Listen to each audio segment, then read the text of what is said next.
We're going to start off tonight, and one of the key things is we have a really super presentation that we're going to have our good friend, Mr. Bob Taylor, who is over here. He's going to be presenting tonight. And I'm going to quickly go through the first part of this so we can get to some of the more important pieces. So first and foremost, I want to make sure that I say thank you to everyone for being here. It's been a while since we basically met in person, so to speak. And well, we met at the holiday part, at the picnic, just a few weeks ago. And so that was a great event. Hopefully most of the people in the room was there. We had something approaching roughly 90 people, so it was a great turnout. And if you miss this one that just passed, come to the next one. We'll make sure it's even better. Because if you weren't there, then it's got to be better by definition, right? So, but we find ourselves now in like a little bit different position because, we are basically coming, you want to say coming out of the pandemic, but it seems like we come out and then we go back in and things change and all that type of thing. But it's great to be in person and be able to actually see people and actually talk to them on a face-by-face basis versus in Zoom. So I make that statement, and I'm making it for a lot of people because I actually love Zoom, okay? And so it's one of those things where we're having a little bit of a struggle from the standpoint that half of what we do, we look at it and say, well, the people want the Zoom sessions. And then the other half of the people, they want the in-person sessions. So we're doing a lot of things to try to work our way past that and get through that. And so you'll see us change back and forth, but as much as possible, and clearly we have to look at where it's happening from a pandemic standpoint and COVID-19, and that's what we're going to do. We're going to try to have as many in-person meetings as we can, and that was always our intent because a fair number of people feel more comfortable like that. Typically, we are going to try to have Zoom and in-person meetings, and that can be really difficult if you try to do that. One of the things that we're doing tonight is that we're basically recording the presentation here so that we'll be able to put it up on the website. Let me see if it's going to work. Oh, it actually worked. Okay, so the disclaimer, I'm pretty sure you guys saw that when it was going through. Basically, when you read through it, it's going to say you're on your own to decide what's the best thing to do. And so it's one of those things where we normally go through it, but we're not going to go through it in detail other than to say this event, and I just mentioned it in most of our meetings, we're recording it, and that becomes the owner is Freedom First Real Estate Investment Association. Let's put it that way. Okay, so the agenda tonight. So we basically had to sign up in networking, and that was something that we've done already. Right now I'm going through the disclaimer. I went through the disclaimer and the welcome. The agenda tonight is basically to have a couple of presentations. Next item on the agenda is associated with some of the things that's going on from a tenant, landlord, housing provider perspective. And so many things have been happening over the last week or so. I'm not going to even sort of get into it. I actually have a couple of people who are closer to it than I am. I have a pretty good idea about what's happening and what's going on. So people who are helping to lead that is a person by the name of Jacob Thorpe. Jacob is right there. I'm pretty sure most of you have seen him before and talked to him. Also, we put on the table a one-page document. Jacob will probably go through that and tell you a little bit more about some of the things that's happening. The Rochester Coalition is one of those items that is new, is being put in place, because as I mentioned at the picnic, we're in a situation right now where people really need to take a closer look at how they present themselves to local and state government, particularly if you're a landlord, because things are sort of skewed in the wrong direction. I'll just say that. And I want to go any further than that because we'll get into a lot of things, and I'm going to let Jacob talk for about 10 minutes here to give you a little bit of insight on things and what's coming up, what's going on, and what's happening. Jacob? Hey, my name is Jake. As Leon said, I work with Jamie Kane with Under One Roof. I do all her admin stuff. I do all the emails. I set up the roundtables. I do all the back end, behind the scenes activity. And it's come to our attention at the state level that the climate, as Leon said, is kind of shifting. There's more regulations that are coming down, and they're coming down at the city level. So we saw Ithaca, we saw Albany City, and we see two other cities that are looking to adopt like rent stabilization, good cause eviction. And while Under One Roof is spending a lot of money and time at the state level, it doesn't have the resources to fight in Rochester, Buffalo, Syracuse, Binghamton, all these other places. So it was advised to us to set up local groups that kind of take the fight to the city level. So that's what we've created here in the city of Rochester. We are not formally affiliated with Under One Roof because there's some nuance there with the policies we're asking for. But for all intents and purposes, internally, we are 100% in lockstep with what they're asking for. So we got like Pat, Carl, Leon, Andy, many other folks that are kind of on the like think tank for us.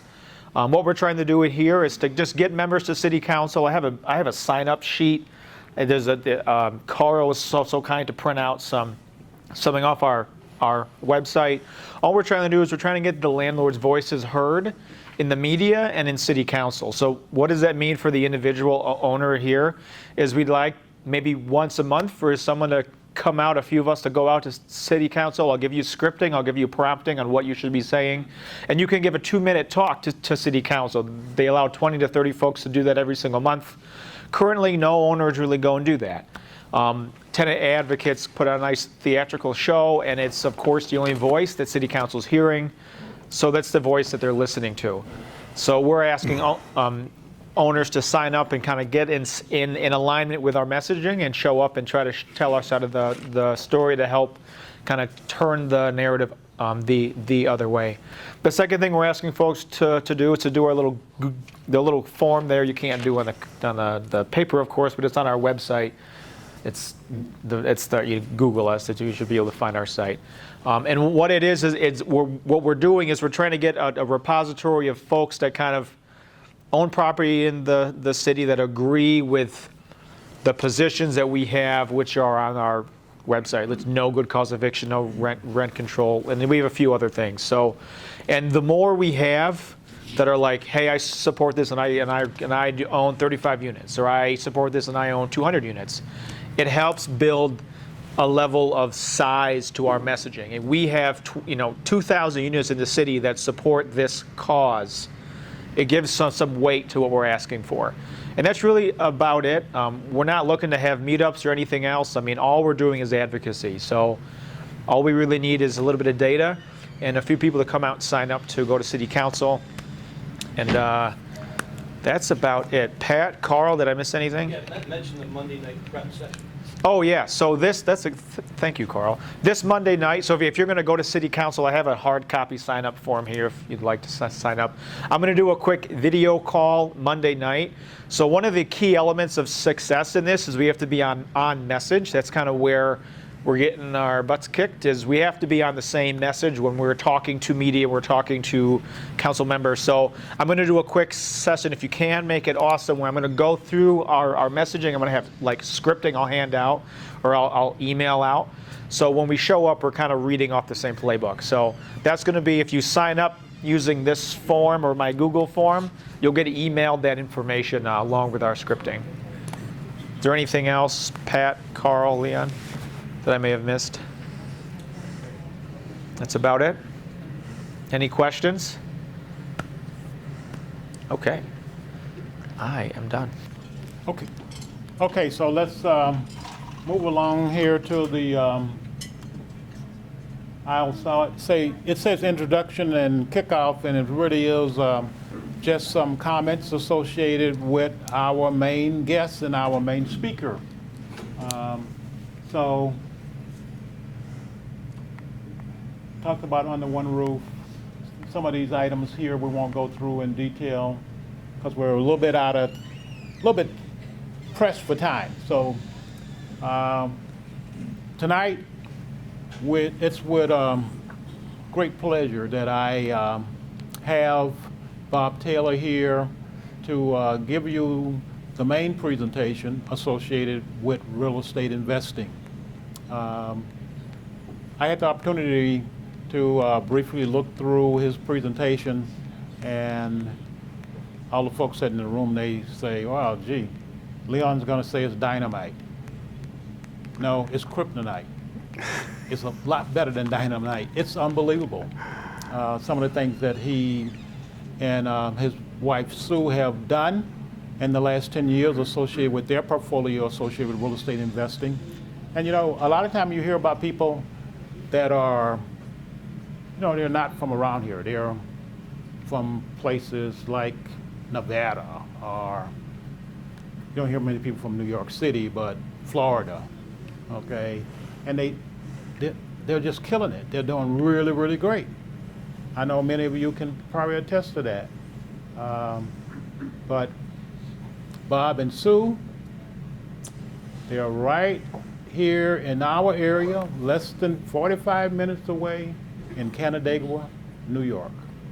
And over the last 10 years, they've built a really tremendous real estate portfolio. And that's what he's going to talk about. He's going to go through those things. One of the key things to keep in mind is when Bob and Sue started off, they started off almost with a clean slate. Most of what they have learned and what they have done is a result of their hard work, but clearly the people in this room who have helped them.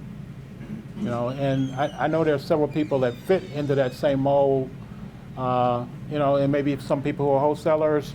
This is an example of someone who built a portfolio associated with, basically with rentals, and a little bit different slant than your single family houses, but I think you'll really enjoy this presentation.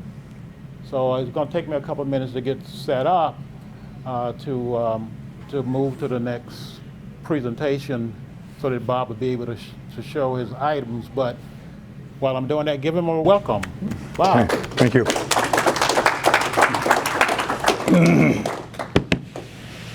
So this is unfortunate that he set the expectations too high. So it's not a good starting point, but Leon, I appreciate the comments. And boy, we do have roots right here in REIA and in you know, this organization that helped us get our start. So my wife and I are truly partners in business, but partners as a married couple as well. I think we've got 43 years behind us in marriage and 11 years in business. So it's worked out great. The original intent was that she would share the presentation with me, would kind of tag team it, but she had a kind of a hernia operation yesterday, and she's flat on her back on the couch and wasn't realistically going to make it here to join us. But she's been a partner in business, and boy, is that a help to be able to kind of use the skills that we both bring to the table and to defer to the person that's got a little more experience in one area or skill set, and it's just been a great way for us to run the business. We each get one vote, which means nothing happens unless we both agree. And so that's kind of the way we've come at it, and it's worked out well for us. So I am both honored and humbled to have been asked by Leon to come and present what we've done. A lot of that goes back to the fact that this is where we started. I'm not sure exactly. I think maybe it was Bob Napier that turned me on to the fact that REIA existed. And I started attending the meetings, both the Thursday morning meeting that Bob has had, and then Carl had some meetings on a different day, and I religiously attended these meetings and just got what, in my opinion, is a university advanced degree in real estate by working with the folks in this room and learning under the mentorship of guys like Bob and Carl. So thoroughly appreciated what this group has done and the start that we got with the help that REIA has been able to give us. I did want to make a disclaimer that we are not I'll say a professional real estate management company. We consider ourselves to be kind of a mom and pop type operation. I'm not an attorney or a CPA, so when you hear me misuse a term or screw up a formula, I'll ask for forgiveness in advance. We are coming at this very much from a practitioner's point of view. My roots are business management and technical management at Kodak, where I was involved in the Kodak's digital printing business. And that's kind of where I spent my career, and then moved into real estate a little bit after that. So next slide, if you will.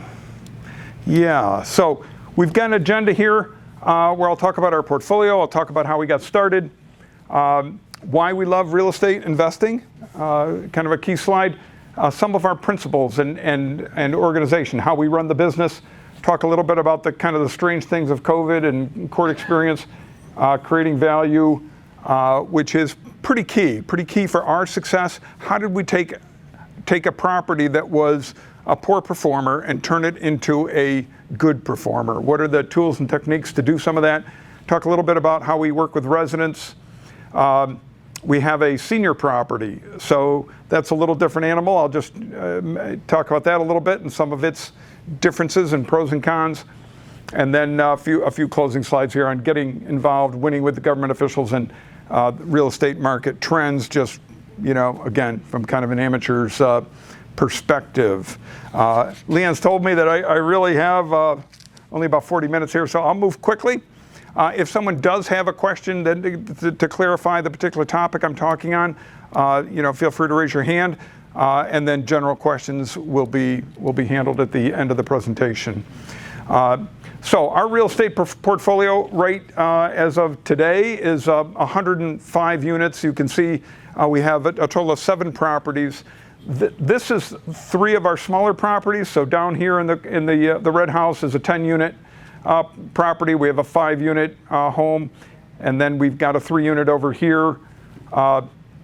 And those have been acquired beginning in 2011 up through our most recent purchase was in 2019. So we're in acquisition mode over those, roughly 8 or 9 years. Next slide. So these are the larger properties in our portfolio, so a little more on the commercial end. The toy store building, anybody, you folks familiar with Canandaigua? A little bit. So the Unique Toy Store is a landmark in Canandaigua. Everybody should stop by. And then we have residential apartments on the 2nd and 3rd floors. That's a 12-unit. Chosen Spot Apartments is our senior facility. There's 44 apartments in that particular property. In the upper right is 37 South Main, so it's a little bit up the street, but right downtown.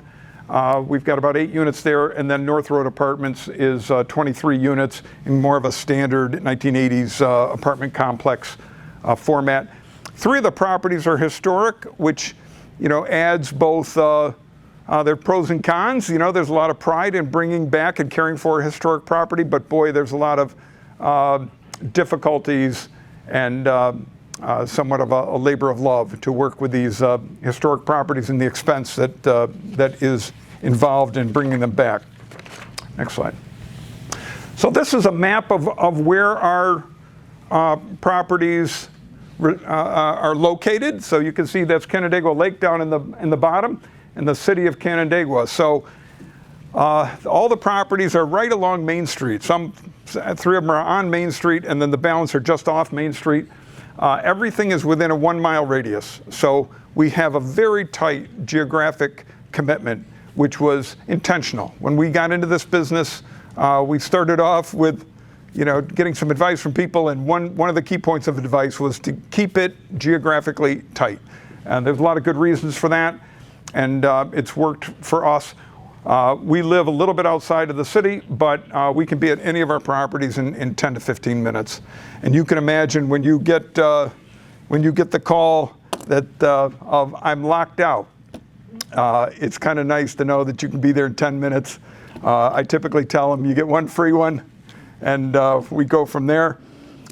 Or there's a bat in my apartment. That's happened a couple times. Or water's coming through my ceiling. That's always a bad sign. The police are here, and I thought you should know. I love it, and one of our key metrics of a successful property is we want no police ever on our properties.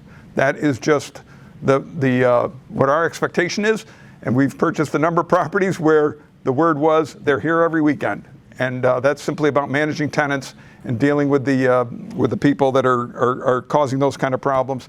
And the one that I got 2 weeks ago, which was even more of an impact, is a tenant called up and said there are fire trucks everywhere. And we had a serious fire in the third floor of our North Road apartment complex.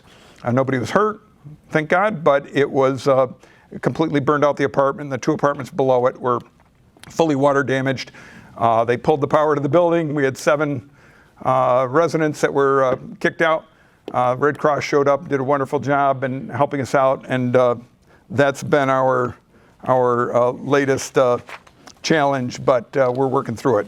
And the insurance company, I think, is going to help us out. We did employ a company called NFA. I don't know if you're familiar with National Fire Adjusters, but boy, are they a resource. You should never deal with an insurance claim, in my opinion, a fire claim or otherwise, without their assistance. They know how the game is played, and they'll earn their fee multiple times over. So one of the key advantages we have is we're in Canandaigua, and we're out in the countryside, sort of. I would come up to these meetings, and all city landlords, all professional city landlords, and just listen to what you guys are going through and say, oh my gosh, am I glad I don't own anything in the city of Rochester. It was you guys are dealing with advanced real estate. It is so much easier down in Canandaigua in terms of our relationships with the city, with the police, with the residents, with the community. People are in it together. They work together. They respect each other. It is just a much more pleasant environment to do real estate. I chat with Bob and Sue frequently and just shake my head and thank God that we're out in the boondocks where we don't have to deal with some of these issues. But we paid a lot more for our properties.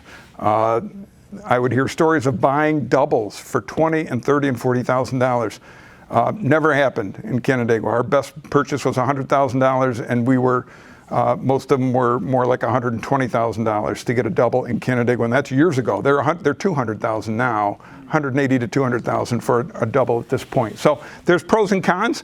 Some of the good comes with a price tag, literally, but it's a great place for us to be investing. It's a growth area. There are very few areas of growth in upstate New York. Canandaigua and Ontario County is one of them. All kinds of building and development going on along the lake, but in these larger complexes, the Lisk Factory 243 is a big project. There's some low-income projects that are going in. And I could get worried about competition and, isn't this going to make it a tough market? But all of that new building is going in at $1,200 to $2,500 per unit per month. It's a price point that is over what we deal with. All of our apartments are in the $600 to $1,200 range. We have a couple that are higher than that, but we're at playing at the more modest end of the market.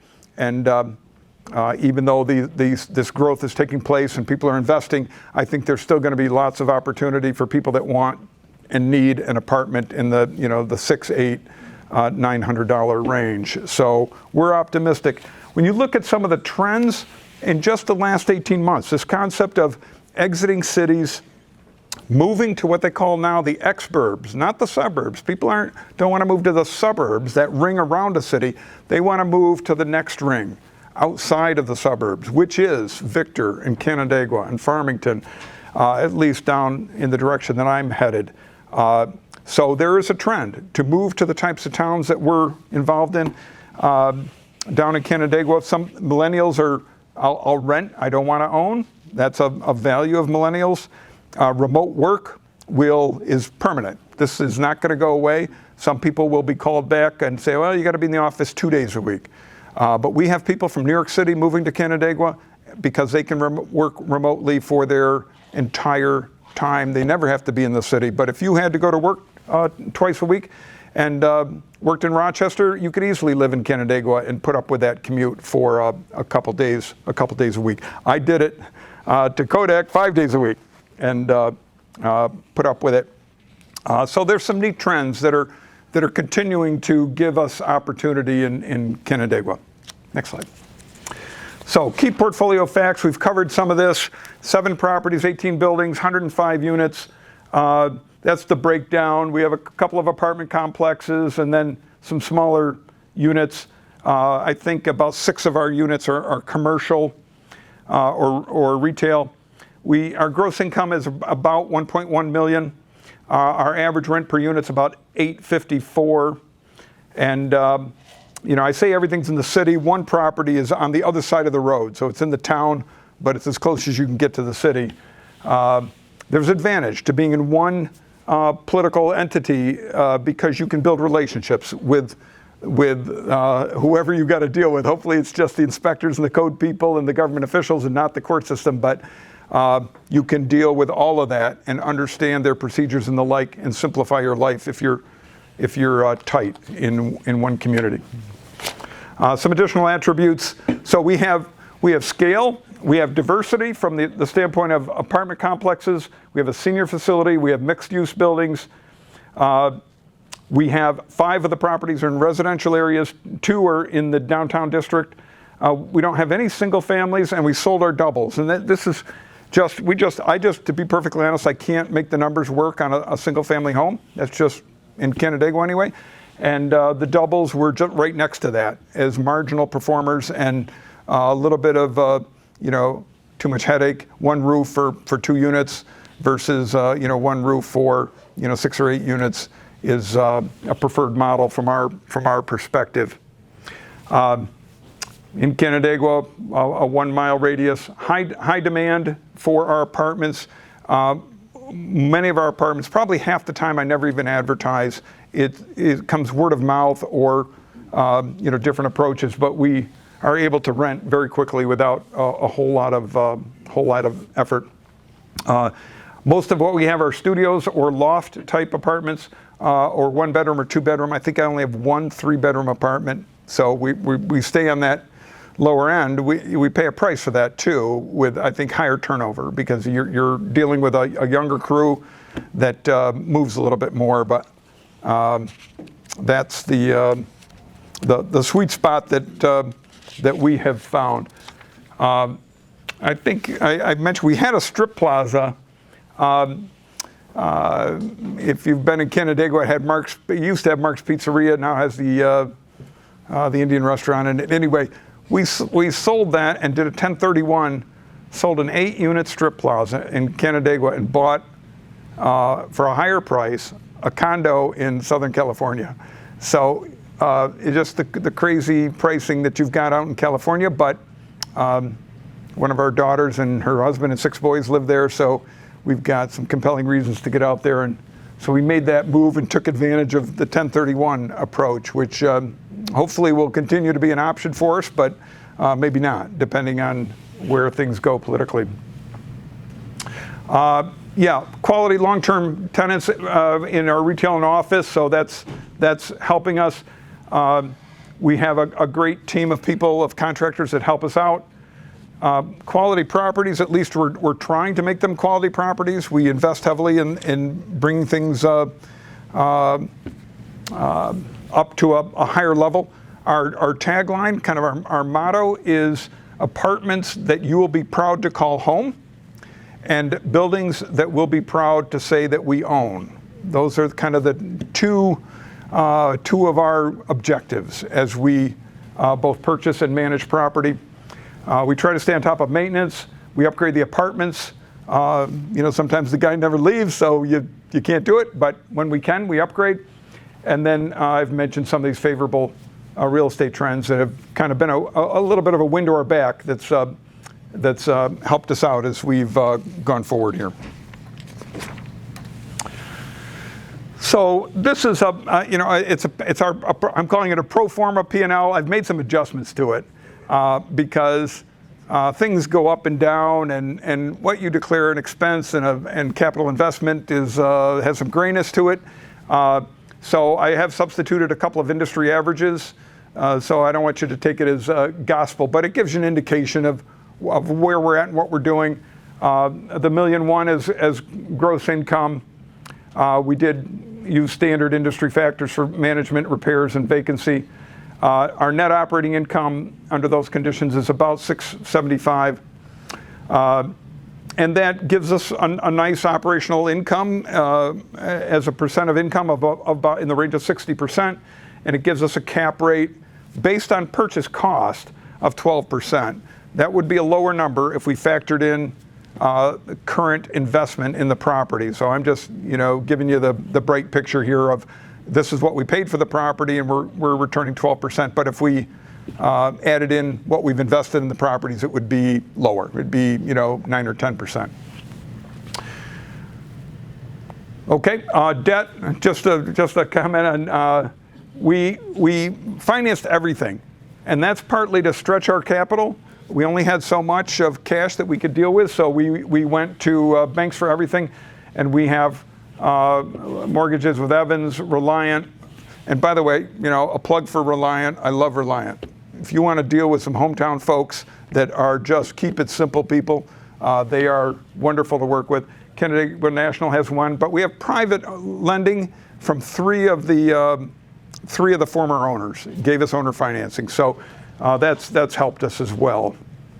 Okay, next slide. So I'll start on this concept of getting started, and how did we get into this? I was 56 years old. I'm 66 years old now, and I was working at Kodak, but I had no pension. It's just a funny thing. My division was sold and repurchased, and when they did, all pensions were gone at Kodak, and so I just, I don't want to say was screwed, but it didn't work out. That I had one of those big golden things that parachutes that some of the Kodak people were able to walk away with. I had no pension, so I was a little concerned. Everybody at Kodak was getting laid off. I rode that for 38 years, rode the down cycle of Eastman Kodak, which is a sad story in itself, but I was expecting to get laid off, didn't have a retirement plan, didn't really want to leave the area and look for jobs, so we hit on this concept of let's invest in some real estate. Our goal was to get 10 doubles. If we could get 10 doubles and figure out how to get the mortgages paid off, my simple math was we'd have $100,000 in cash flow. That's the I look at a double as an income of $20,000 with 50% expense, $10,000 of cash flow off of each property. If I have 10 of those, then I'm good. I had some great role models too that pointed us in the right direction. I had a neighbor that was a real estate agent in Pittsford. He had about 20 units in Pittsford, and I don't know a lot about this guy. He's obviously a smart guy, but he seemed to live very comfortably, and he didn't work very hard. Those are the two things that I could see about this guy, and I'm thinking, okay, if he can do it, if John can do this, maybe I can figure out how to do it as well. And he was one of my mentors and role models. My son bought a double in the South Wedge, and I just couldn't believe when I looked at the numbers, his tenant paid almost all the mortgage and taxes on the property.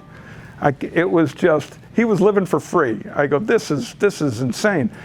And then Bob Napier, a friend of mine from church, showed me what he was doing in his business and some of the pitfalls and landmines, and gave me some advice, and we had great real estate agents down in Canandaigua by the name of Dave and Trish Cristoforo that we were newbies, we were clueless, and they were very experienced in real estate, and they just kind of held our hands literally and helped us build this portfolio. So we began to jump in. We began looking in 2010, purchased our first double in 2011. I continued to work for Kodak actually for another 8 years. So I didn't get laid off, oddly enough, and eventually I was able to retire. And the banks loved that. The fact that I was still working and looking for a mortgage on an investment property, they were all smiles because they knew that we didn't need any of the money from the property to feed the family. So that was an advantage that we had. We did the real estate in our spare time. I had a more than full-time job at Kodak, and so Sue handled things during the day. She handled all of our tenant relations. I did the bookkeeping and the kind of the strategy and the acquisitions and that kind of thing. And we kind of divided and conquered, and it worked pretty well for us. At some point, we stopped calling it our hobby. It's probably a stretch to call it a hobby at this point, but our funding came from some personal assets that we had and a home equity loan that we took out on our personal property so that we could start putting down typically 20 or 25% for very conventional loans that these banks were willing to give us. Our last two properties were purchased within our 401k. That's a very unique thing called a solo 401k.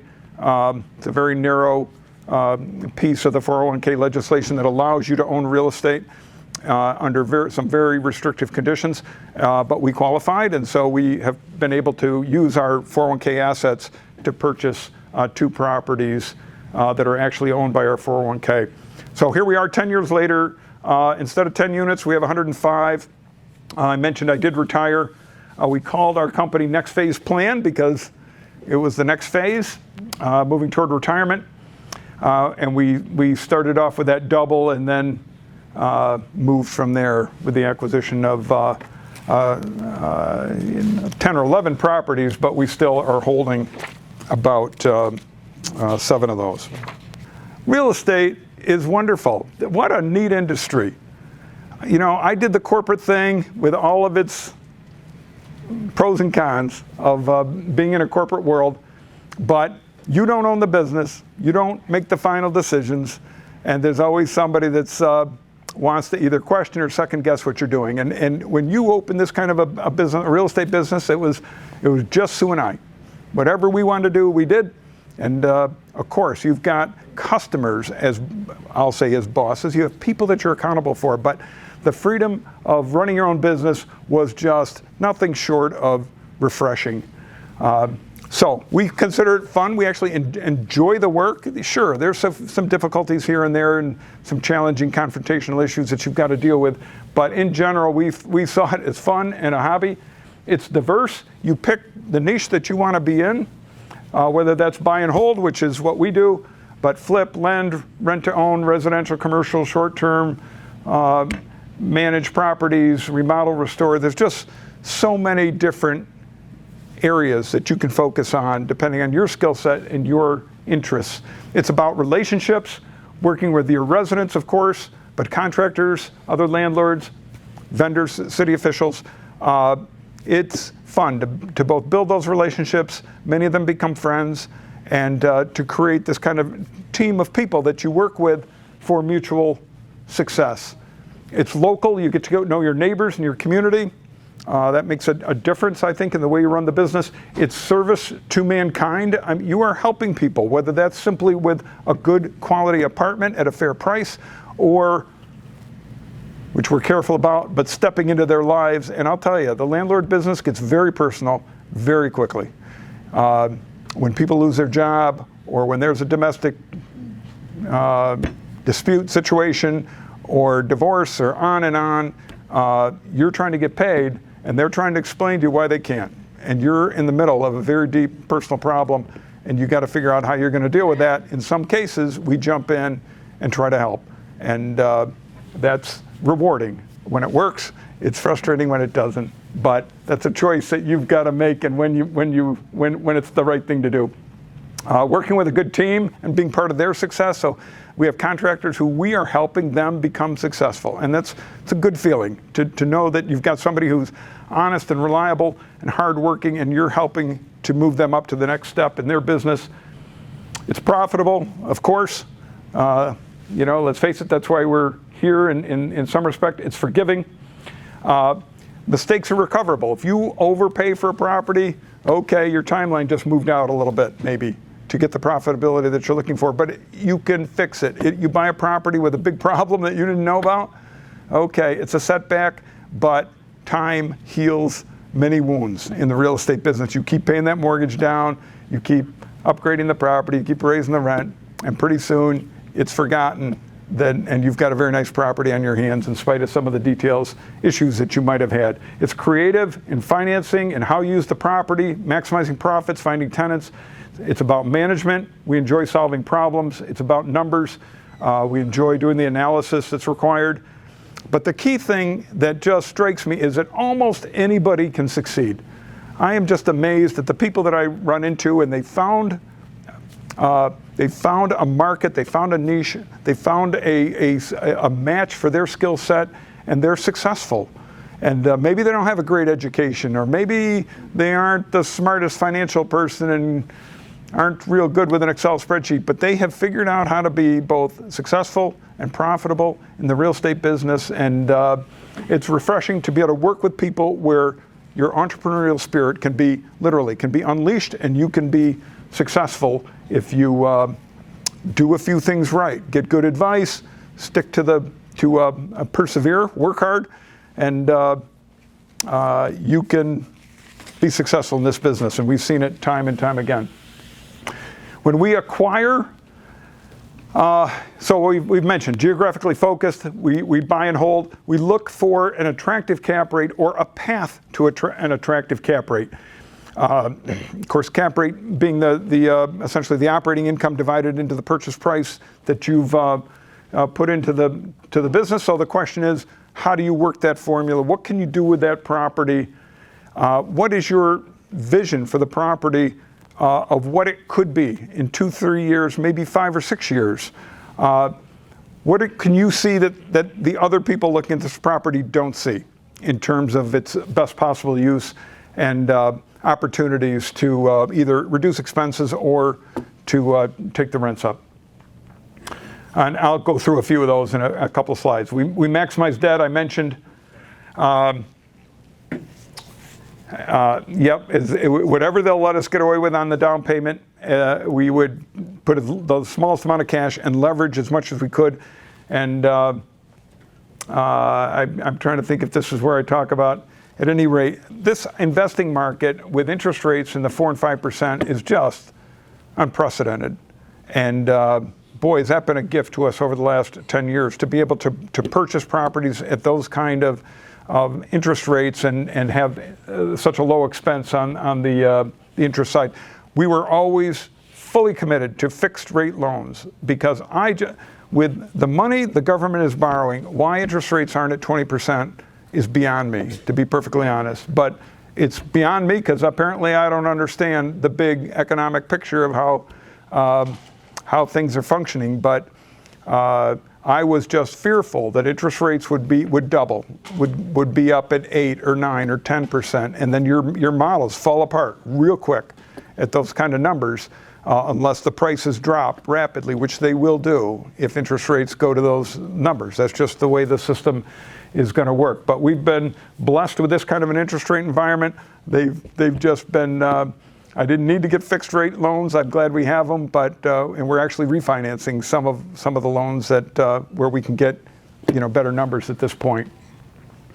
We buy in good neighborhoods, and Sue keeps me honest there. I'll come home and say, hey, I saw a great property over on X Street, and she goes, we're not buying on X Street. So it's helpful to have that grounding and that input, and Sue is quick to provide that. So we've stayed in the better or improving is the critical language there. I mentioned properties that we're proud to own and proud to live in as well. At some point we recognize that if Kodak laid me off, we needed a plan B. We would not be able to afford the house that we were living in and would have to step back. And we looked at our apartments, and they were all nice apartments, but I'll have to admit, there was nothing that we were willing to live in, given just where they were and how big they were and this kind of thing. So we purchased a property. We paid too much for it, but it had a very nice 1,700 square foot, 3-bedroom apartment in it. And that was our plan B. If things really went downstream, we would be able to move in and live in that front 2-story unit right there on Main Street in a very nice historic property. And so we got a lot of peace of mind by taking that direction, even though we paid a little bit too much for the property. It's all about the rent. Boy, I am just totally fixated on rent. Yes, you got to control expenses, but the levers are, there's only a few.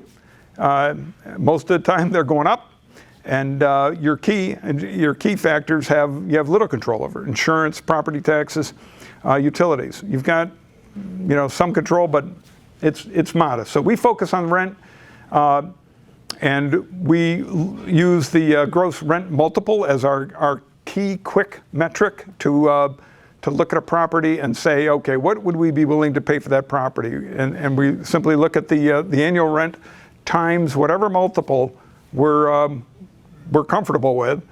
Back when we were buying, we were often buying at multiples of 5 or 6, and today it seems everything I look at, the multiples are more like 7 or 8. And I'll have a chart on what that means to you, but it's the prices have inflated significantly. So we have a property evaluation tool. I'm obviously not going to go through the detail here, but this actually is about 10 different iterations of the future of a property that we did in fact purchase, 37 South Main Street.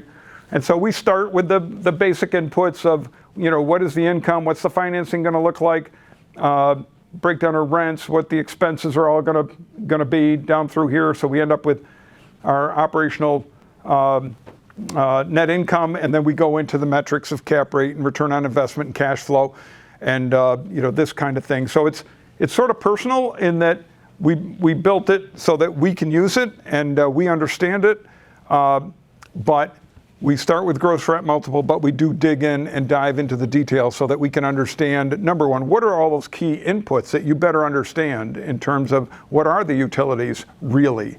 What does the water cost? What is the sewer bill? I've got properties where the sewer bills are 4 times different per unit. It's and you need to understand that when you go in and do your due diligence on a purchase. So you need this kind of thing. You're not necessarily a slave to it, but it keeps you grounded and keeps you away from emotional decisions that all too often can kind of cloud an acquisition situation. And getting advice from other people, bouncing it off my real estate agent, my CPA, Sue, other people that maybe are familiar with the property, getting advice and being open to that kind of feedback is critical to making successful acquisitions. The gross rent multiplier, you folks, I assume, are familiar with this. I'm not going to go through the details here, but we look at the annual rent and the property price plus whatever investments required. For this chart, I just assumed that expenses are 50% of the gross income. Sometimes they're a little bit lower than that. Sometimes we've been able to achieve 40%, but this is sort of worst case. 50% of our total income goes to expense. And then I go through and calculate, okay, given that, at a gross rent multiple of 5, 6, 7, 8, 9, 10, what's my cap rate? And as I mentioned, when we were purchasing, we were typically down in this 5 and 6 range, so we were getting cap rates of between 8 and 10%, which was kind of nice. Today, I'm seeing them up more in the 7 and 8s, which is a cap rate that's down more like 6 or 7%. Of course, that's a reflection of a lot of demand for property and low interest rates, which means that people are willing to accept lower cap rates when they look at that gap between the cost to borrow and the expected return. But so this is kind of a summary of one of our key metrics. So how do we manage properties? I've got some key items here. So number one, it sounds corny, but happy residents. We want happy residents. We want to show them that they're appreciated. We want to treat them like customers. We want to be responsive in our communications. We want to be speedy in fixing things for them and to actually fix them. And we want to have quality people surrounding them. So all of our residents, if they're better quality, means that everybody's quality of life is a little bit higher. And we offer tokens of appreciation. If any of you folks have been through Mr. Landlord type stuff, he's big on this. Little gifts. You're gifted renewal. You're gifted whenever. We typically send out Christmas cards, and we tuck in a $20 Dunkin' Donuts or Tim Hortons card. You wouldn't believe the positive feedback we get from people that we gave them $20 at Christmas. It's just priceless what you get for that. Places that people are proud to call home, so they're in good repair. They have quality neighbors and residents. And you've got upgraded apartment quality. When you talk about being responsive to tenants and their concerns, this can often mean you're going to jump in and deal with some problems that maybe you didn't really want to get in the middle of. We had a tenant call one time, and she said, they're having loud sex upstairs. And I'm thinking, okay, Sue, you handle this one. I'm not touching this with a 10-foot pole. But they just appreciate the fact that you listened and you took action. Even a little bit of progress is extremely meaningful to a tenant, or the fact that you even took the call and cared.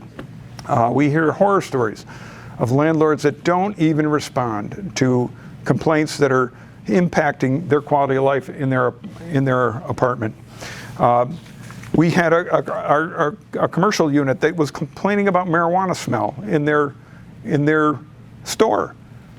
Clients were coming in, customers were coming in and saying, "Are you guys smoking pot in the back room?" And of course they're not, but it's drifting down from one of our apartments up above. And we were just persistent. When they called, they call us when you have a problem, and we would run over to the building and go sniff through the second and third floors trying to find this problem. And we were accusing people, and we were asking other tenants, who's smoking pot, and seeing.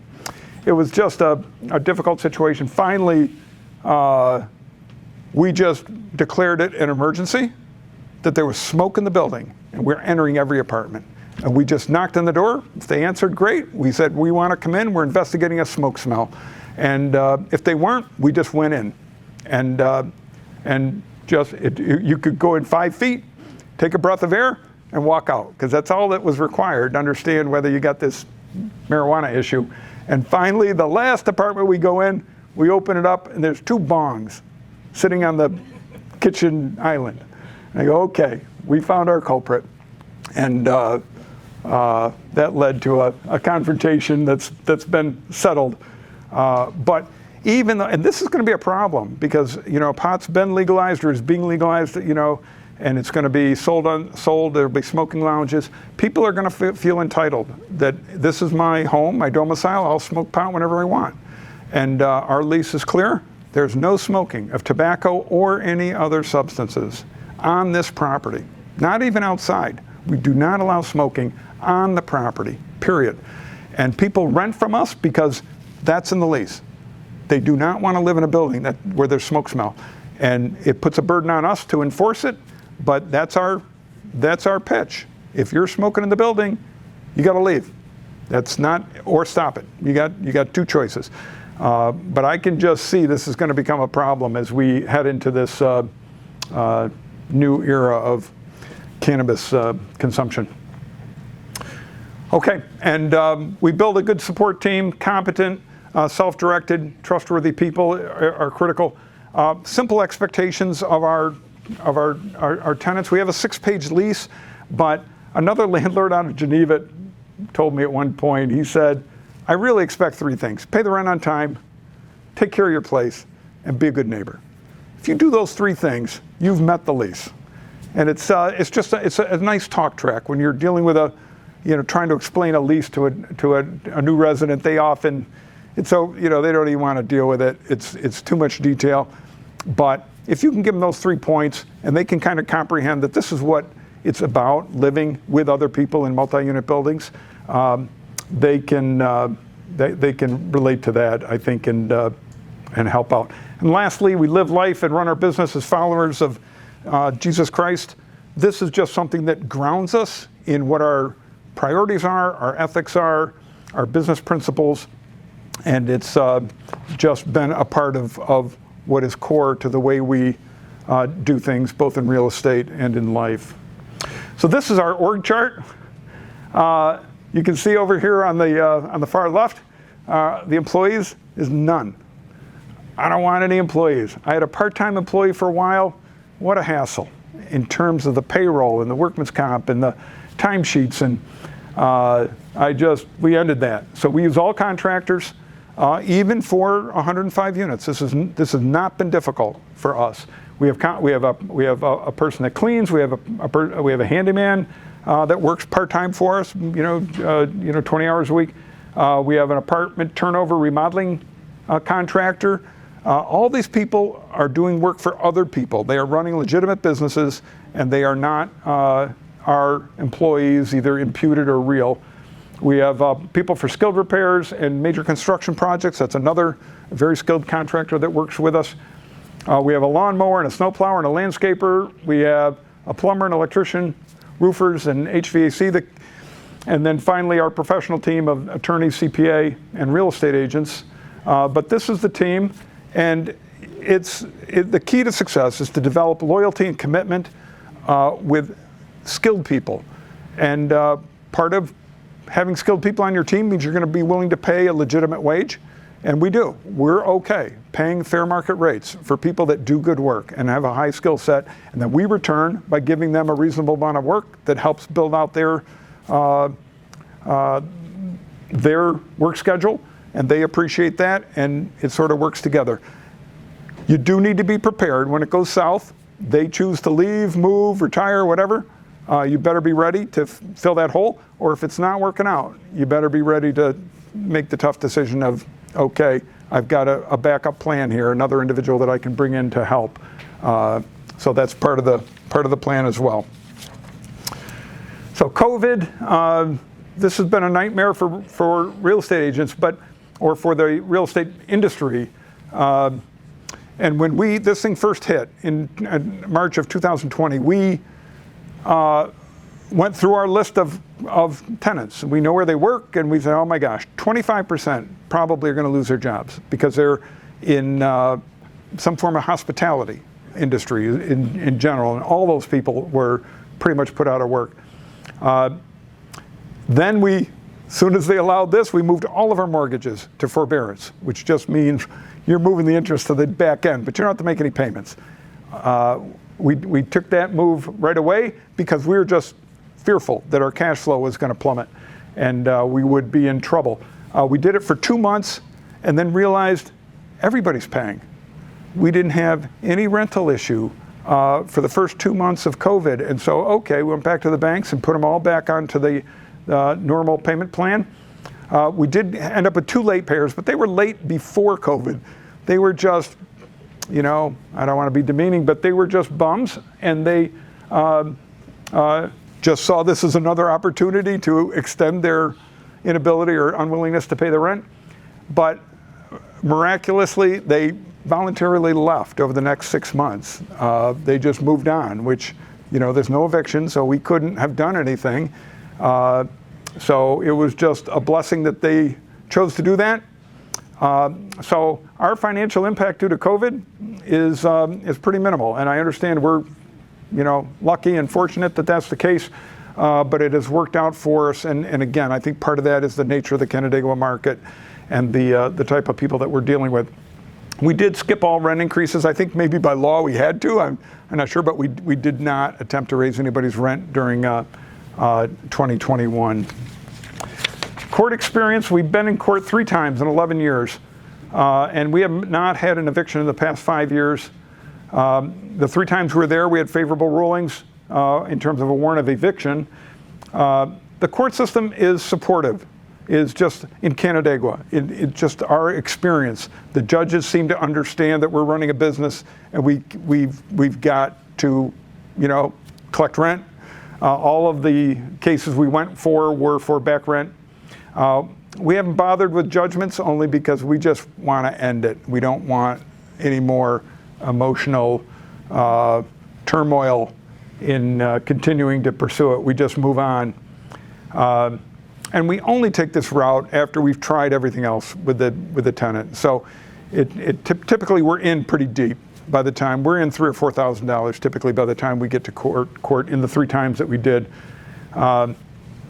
And I'll tell you, the first case was a drug dealer living in a building that we had just purchased, and I was afraid to enter the building. And I realized, oh, this is a problem.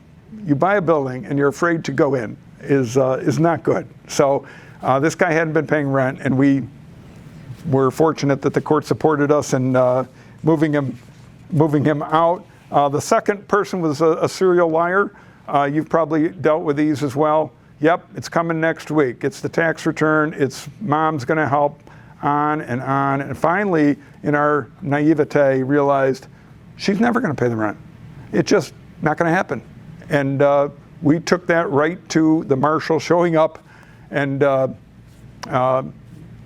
forcibly removing her from the apartment. But you've probably got all your own experiences. And the third one was a retired police officer. We were trying to help him out and give him a break and a place to live. But he was an alcoholic. And finally he chose to buy beer instead of paying the rent, and we had to take action. We went into his apartment. There were 1,000 beer cans in his apartment, which was a boon to someone that came in and said, just get him out of here. You get the deposit. But we see it as emotionally draining. We like to stay away from court. And even though in Canandaigua they're pretty supportive. And I'm running out of time, so we're going to go. So increased value. This is like the creativity and the essential aspect of managing real estate. Next slide. So we've done this in 5 or 6 different approaches. Can I get the next slide? Okay. So I've talked about this concept of it's all about the rent. So how do you get more rent? How do you drive both short-term and long-term profit and the value of the property? Because we talked about the fact that the value of the property is effectively a multiple of the rent. So when the rent goes up, sure, your profit goes up, but your end game goes up. You just took the value of the property up by 8 times the annual increase that you just were able to build into your business model. So our constant question is, how do we justify or earn higher rent? We're very careful to raise rent slowly and carefully with existing tenants because turnover is costly. We don't want to deal with a turnover situation, and in some cases people are on fixed incomes. We're aware of that.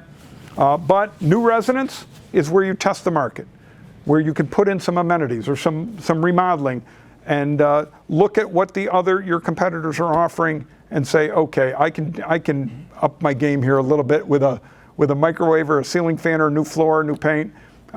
We put in breakfast bars. People love them to put in a breakfast bar. You don't need a kitchen table anymore. Nice hardwood, butcher block type item, and it allows us to raise the rent. And then in the end, do I really know the market? And the only way I really figure out, do I know the market, is to put a number out there and see if somebody comes and pays it. Because if they do, then okay, you're missing your price point. You can get another $50 for that apartment, even though you didn't think that you could. So, and lastly, this old adage, the higher the rent, the better the resident. I don't know if you've experienced this, but as you move up in rent, you end up with people that are more financially stable. They tend to have secure jobs. They tend to have a little more flexibility in their financial picture, and life is just easier in terms of that relationship. So apartment upgrades, again, I'll just rush through, but can I get $25 a month, $300 a year on $1,000 invested? Okay, that's simple set of numbers. I get an ROI on that of 30%. That's pretty nice. But based on the gross rent multiple, the value of the property just went up $2,100. If I sold it the next day, I'd sell it for $2,100 more, and I put in $1,000. On a little less attractive, $1,000, but only $15 a month, $180 a year, that's still 18% ROI and a property value increase of $1,260, more than I invested. These are upgrading apartments can be very attractive, even though you're getting fairly modest rent increases. Next slide. High-end one bedroom. I won't go into too much detail here, but we're playing with this model. We bought some buildings downtown, and the second, third floors can be New York City loft-like apartments.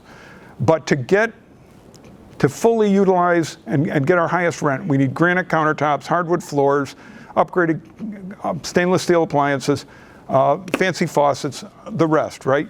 So we look at upgrading an apartment. Typically, a complete renovation might be $35,000. If we do a high-end renovation, it might be $60,000. Our typical rent's $800, but we can get $1,300 on a high-end apartment. So we've got $6,000 coming in against $25,000 of an incremental investment, a 4.2-year payback, which isn't great, ROI of 24%, but the gross rent value, the property went up $42,000 in value. We're very focused on the end game. What are we going to be able to sell the property for when we're at the other end of this thing?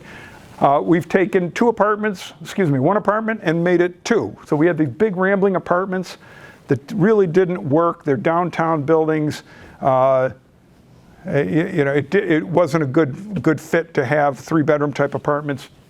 So we just divide them in half. We put in another bath and a kitchen. In this particular case, that apartment up there rented for $650.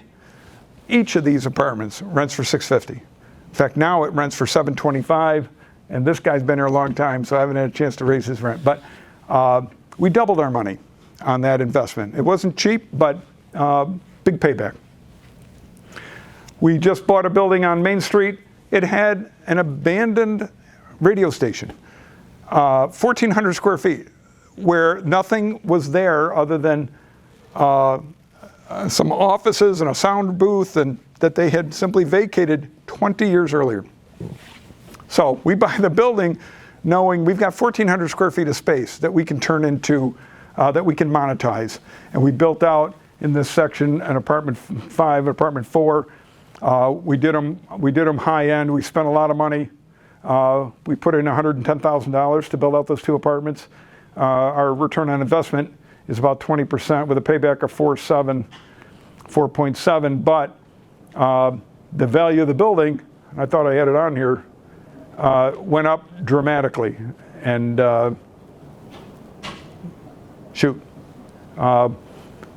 it went up over $200,000 by building out those 2 apartments, and we spent $110,000. So we're looking long term. You got to have the cash to do this, I admit, but it's profitable.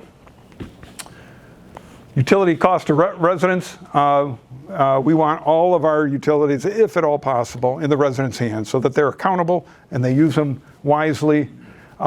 We do it by installing electric baseboard heat and pulling out these old monstrosity furnaces, forced air furnaces. We've used small wall pack boilers. We're moving one property from a central, big, huge central boiler, and we're going to put in individual HVAC units in for the commercial tenants. And in some cases, the electric bill was on our part, and we just redid the wiring so that we could bill it to the individual tenants. Of course, you've got to build this into your lease, and you've got to decide, are you going to just give them that cost? We've done that in some buildings where we just said, the new lease came out and said, you now have your electric expense at same rent. But the rent value was there, and everybody accepted it. In other cases, we've said, okay, we're paying $100 for utilities. We're going to take your rent down $100, and you're going to take the utility bill. And so you got to work that out. Water metering, we've gone just the other way. We pay $80 a quarter minimum in Canandaigua, and they're using nowhere near that amount of water. So we can actually eliminate water meters. Instead of two $80 bills going to the tenant, we get one $80 bill that goes to the landlord, and that's just a better value proposition for the two of us.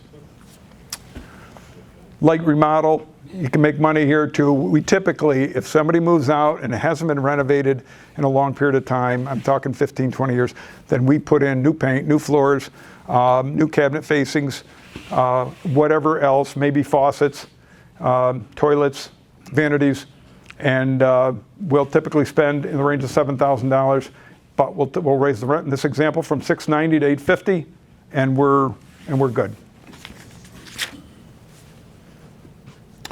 Moving rents to market, that's you'd love to do it overnight. You just got to do it. In some cases, because rents are rising, we can't keep up. Some of our properties, we've never been able to get the property up to market rent because the rent keeps moving. But it's a huge opportunity for you to analyze. Next one, Leon. And then, we've had some properties that had extra land, and we've looked at storage units or building additional buildings or a solar farm, which had some very interesting tax benefits. But look at those other options that are a little more out of the box. Next slide. Convert to Airbnb. Won't go through the numbers, but there's some powerful numbers if you convert to short-term rental. If you can put up with the management, you got to have one good cleaning person that is in there and can clean in 4-hour window. But the money can be dramatic when you look at the rates that you get per evening compared to per month. Finding residents, we're typically using Zillow and Craigslist when we need to. Many of our residents are referred to us from friends and acquaintances and other residents. But right now, Zillow and Craigslist. And, I've looked at apartment.com, but to my opinion, they're outrageously expensive. Anybody use apartments.com? It's a big bill, right? So I haven't gone there, but I've had people tell me that that's becoming the platform for people seeking apartments. But we've been getting by. Zillow is now $9.95 a month, or excuse me, $9.95 a week per ad. But that's okay. We typically rent within 1 week, so I'll pay $10 to get a broad visibility of the apartment and find a tenant. Next slide. So, screening tenants, we have a little different process than a lot of people.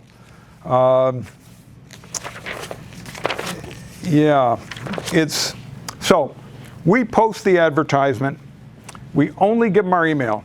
I do not want to take phone calls from these people. It's too much, and I just can't deal with it. So every response, and if anybody figures out what my phone number is, and sometimes they do, I just tell them, you got to answer the ad. And the ad is a response via email, period. Otherwise, you're not on the list. So we review the emailed, the people that respond, then we immediately send them a set of screening questions. And hopefully this is all proper. But we ask them, how many people in the apartment? Are you employed? What is your gross household income per month? Can you pay 1 month's rent and security deposit to hold the apartment? And first month's rent upon enter. When do you plan to move in? When do any of the people who reside in the apartment smoke? Do you plan to have pets or service support animals? Why are you moving? What is your phone number and email? So I don't know if we're crossing any lines there, but that's the set of questions we ask people. And they come back, and when you get those basic answers, that's like 7 or 8 questions, you got a pretty good idea of what you're dealing with. Then we can choose, okay, would you like to see the apartment?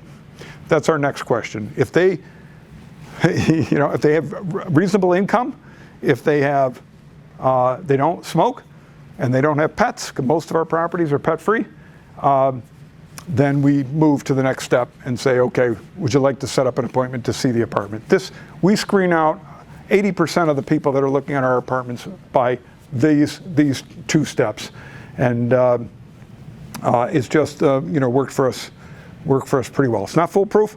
You still have to dig into the details. We have an application they fill out. We ask for references. We verify income.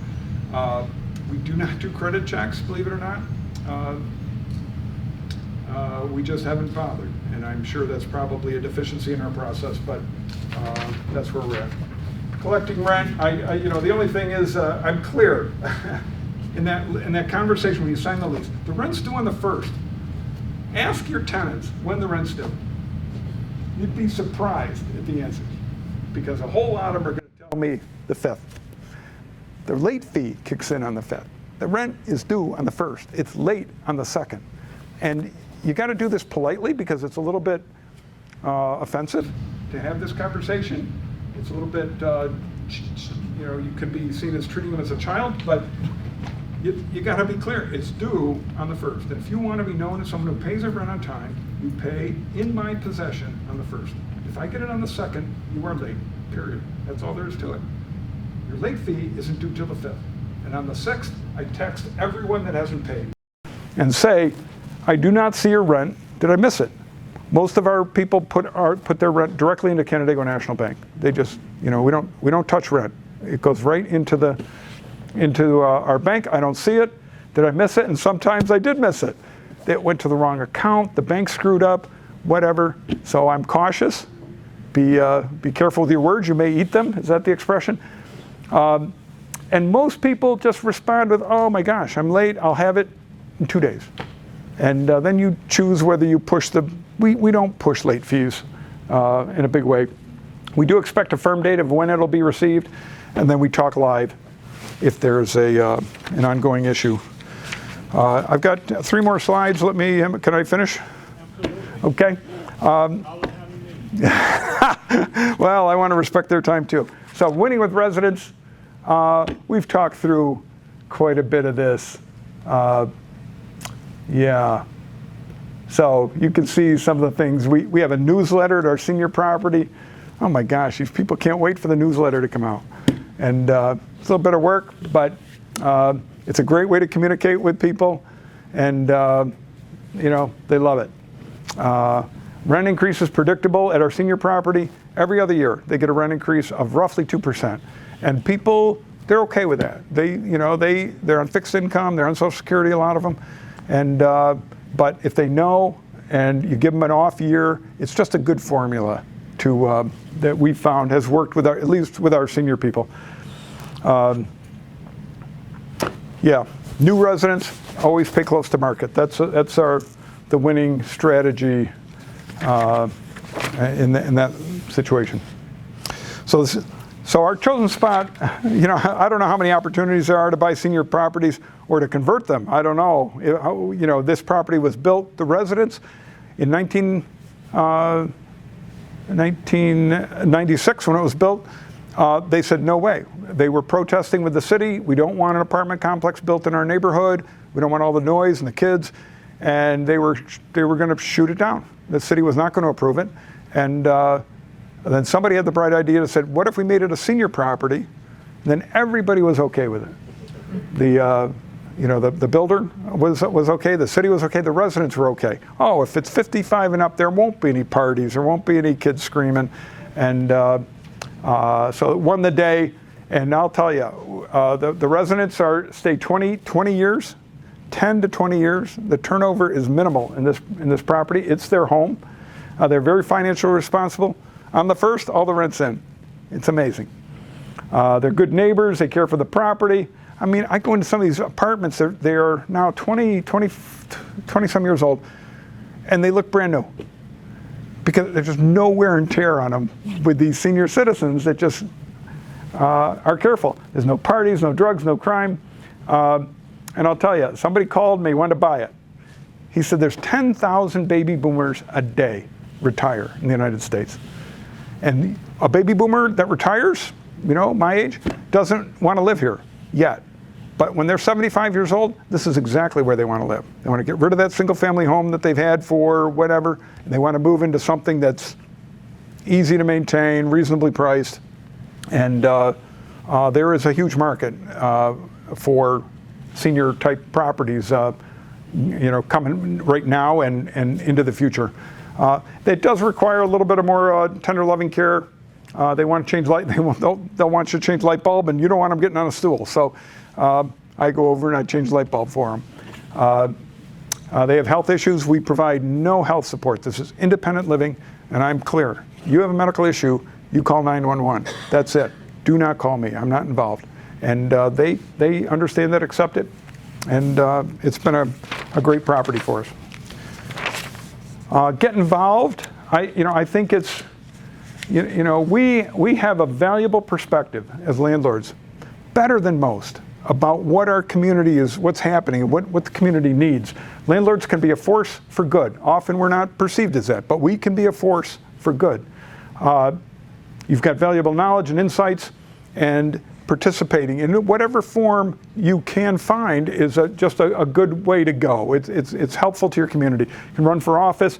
I'm on the Business Improvement District Board for the Downtown Canandaigua Local Development Corporation.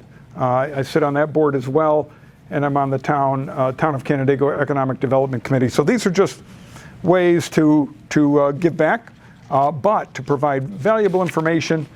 And you're meeting people and establishing a network of connections as well. That's clearly part of it. Working with city officials, we try to understand what do they want, and are we giving it to them? They want us to be code compliant. They want us to keep upgrading our buildings. They want to provide good housing for the community versus the slumlords that they're dealing with day in, day out, including in Canandaigua. They want residents to feel safe. They want residents to be proud to call their apartment home, but to call Canandaigua home as well. And so we just try to foster a good relationship with these people, whether it's the head of development or the building permit guy or the code inspection guy. We work to stay close to these guys. And last slide, I think, where's the market headed? And anybody can come up with where do you think the market's heading? I think near term, there's signals that we should be careful. Have property values peaked? They may have. So it's, if you're selling, you probably understand it's a good time to sell. Markets are giving price premiums to people that if you're in a position to sell. Rates are stable, but inevitably they're going to be rising. The Fed's clearly given those indications. Higher borrowing costs, investors will expect higher cap rates. The only way you get a higher cap rate is to reduce the price. Negatively impact real estate values. Has long-term inflation set in? The rising rents will be a good thing. That'll lead to higher real estate values, but it'll also mean that they want higher cap rates, and again, that interest rate difference in the premium over the inflation rate is going to push property values down. Tax policy, higher capital gains tax rates are maybe coming our way. Elimination of the 1031 is something the Biden administration has stated. Long term, it's troubling in some other ways. Less demand for office space. Office space is going to get killed. When these leases start expiring in New York City, Rochester, Chicago, but Canandaigua, they are not going to renew at the same terms or at all because of this remote work and just the proof. They've got proof points. They don't need this kind of real estate to run their businesses. Everybody knows there's less demand for retail space, less demand for residential space. I don't know if people understand this, and this is like, they don't share it. And I've quoted the book here, but the worldwide population will peak in 2040 to 2060, according to the book called Empty Planet, The Shock of Global Population Decline, written by a couple of professors out of Canada in 2019. It peaks and it never recovers. They said you can already see this in Japan. Women are having so few babies, so few children, that you are permanently putting yourself into a position of population decline. So there's some short-term things that you can do, but this is a very difficult problem that, that these professors pretty much admitted they see no solution to this problem. They can go out and predict when there'll be no more Japanese people because of the decline of birth rates and the effect that that has. And the worst picture is a lot of old folks and a few young people that have to pay all the bills. So the tax rates and the tax burden on young people is going to become horrendous. This is out, you know, but it's only 20, 30 years away. You know, it's not forever. This will be a huge issue. So when people talk about immigration, realistically, we should beg people to come to this country. We should let everybody in that we possibly can to avoid, because it's one of the key ways, at least in the short term, to avoid this problem. I'll just leave it at that, but I'll go back to the fact that real estate is a great industry. You folks have picked a great place to make your living and maybe to build some wealth. And Sue and I have had some fun doing it. And with that, any questions? Shoot. Did you ever have to screen a commercial tenant, or were they already in those properties you purchased? Did I ever have to fill one? Yeah, screen Backfill? a commercial tenant. Oh, yeah. Yeah. Yeah, so we had that little strip plaza. Yeah. And we turned over several. You know, we had a Mark's Pizzeria. We brought in an Indian restaurant. And he expected us to pay quite a bit of the build out, which I put into the rent. So it's a much more complex negotiation. And of course, you're looking for 5 and 10 year leases too. Okay. So it's you know, it's a little different model, but we brought in a tattoo parlor, and the guy's an artist. He's you know, they got such a bad rep, but this guy is an artist, and he had a wonderful business and didn't mind paying me the rent because he was making so much money doing tattoos. And a few others. We rented to essentially a utility, Empire Access. They do cable systems or high-speed internet in Canandaigua, and that's a beautiful little gig for us. So, yeah, advertising. I hand this stuff over for the most part to my commercial real estate agent, Andy Griffith, in Canandaigua. He knows everything that's going on in the commercial market, and he was a big asset to helping us take care of that problem. That challenge. Other thoughts, questions? Bob. 2 questions, Bob. If you had to do it over again, what would you do different? What would you change in the beginning? And the second question is, anybody in this particular market right now who might be thinking about transitioning to the Canandaigua or the Ontario County market, what advice would you have for them in terms of starting? Yeah, your first one is tough. I'm trying to think what we'd do differently. We just love where we've landed, and so I don't want to say that there's something we couldn't have done better. I'm sure there were some mistakes made along the way, but we certainly learned. Part of it was picking. We made some bad tenant decisions along the way, but probably not a whole bunch, and you've got to expect some of that. Moving to Canandaigua, our son is looking at selling his double in the South Wedge and moving to Canandaigua, and I'm all for it. I think near term, even longer term. Now he's a longer term. He's only, 34 years old, something like that. He's got a way to run, but I think that he can do well in Canandaigua. It takes a little bit more capital, to get in, but. I'll tell you, this concept for young people, and this is what I tell people, go and owner occupied. You move in, you get one of these government loans at 3.5% down at some crazy low interest rate, and then you figure out how to improve those other unit, and if it's a double, and then you repeat. You go move into another one. I think after 2 years, you can move into another one and do it again. What a beautiful model for a young person to. And you start getting 4, 5, 6 doubles, totally spare time work. It's not a career. You can have a career, but you're building wealth in a very nice, methodical way. 15 years. You got to pay the mortgage off, own the property. But it's a great model. Thank you. Okay, thank you very much. I appreciate your attention.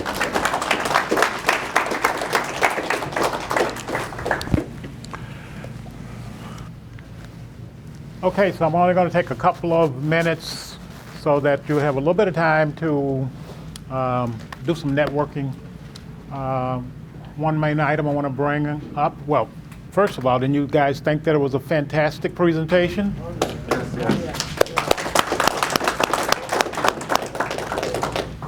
So our next general meeting, the meeting in October, is going to be with a person that I love dearly because he's been my CPA for a long time.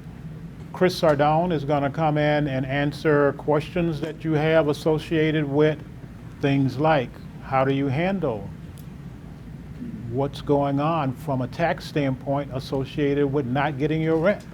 What can you write off and what can't you write off? One of the things that you can do is if you have questions, very specific questions, you can send those questions to Susan Holman, and basically we'll have a list and Chris can basically sit down and address your specific question. So take advantage of that. It's almost like getting free time from a CPA. Okay, and then the second thing is if you listen to a lot of what we've talked about today, particularly some of the things that Bob talked about and getting involved, it really does fit in with, in maybe a little bit different way, what Jacob talked about in the very beginning of the meeting. There's been this great shift. I know back when I first started doing real estate, the approach was businessman, do real estate, lay low, be under the radar, who cares about the meetings they're having downtown? I just follow what I need to. So yeah, it's the plug, if you want to call it that, for the fact that we really need to change the way that we're doing things. We really need to be seen and heard. And so give Jacob a call or fill out one of those forms and send it back to him so that you get an opportunity to talk in front of City Council so that they get a chance to hear both sides of the fence. Because right now, most of them are focused on what's being said by the tenants union, okay? And it's very, very simple. I'll give you one quote from what they basically say in a lot of their websites, and that is the right to have a property is basically a God-given right, and every person should be able to get it for free.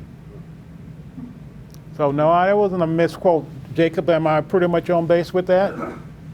Some of the more radicals would say, yeah, they want universal public housing in the city centers, which is like insanity, if you ask me. But that's what some of the key leaders' ultimate end game is. Yep. They're getting it incrementally through little steps. Little steps at a time. And the way you count on those little steps at a time is come in and make sure that you're heard. And it's important for each one of us here in the room to do that. We can't have just Jacob and Carl going off and doing it. We need to have everybody involved because that's what it takes.